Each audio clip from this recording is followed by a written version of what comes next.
Baik, terima kasih atas kesempatan yang diberikan kepada saya. Di sini saya akan menjelaskan kepada kita tentang tunjangan dan kesejahteraan.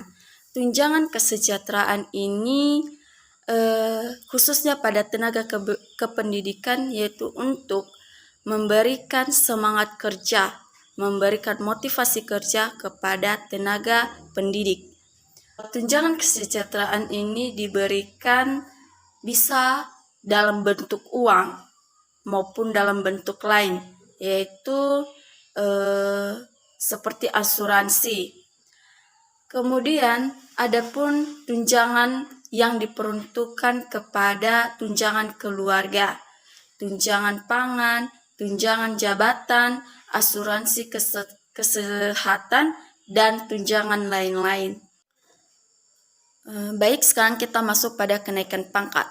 Kenaikan pangkat ini yaitu berupa penghargaan yang diberikan oleh pemerintah kepada tenaga kependidikan selama tenaga pendidik ini melakukan pengabdiannya atau tanggung jawabnya sebagai seorang pendidik.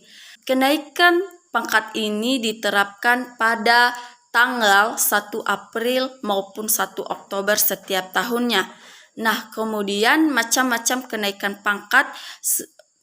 pangkat pegawai negeri sipil itu sebagai berikut, yaitu kenaikan pangkat reguler, kenaikan pangkat pilihan, kenaikan pangkat istimewa, kenaikan pangkat pengabdian, kenaikan pangkat anumerta, dan beberapa kenaikan pangkat lainnya. Kenaikan pangkat ini juga dapat dilihat dari sisi lain, yaitu ketika seorang pegawai dapat memenuhi persyaratan untuk dinaikkan pangkat.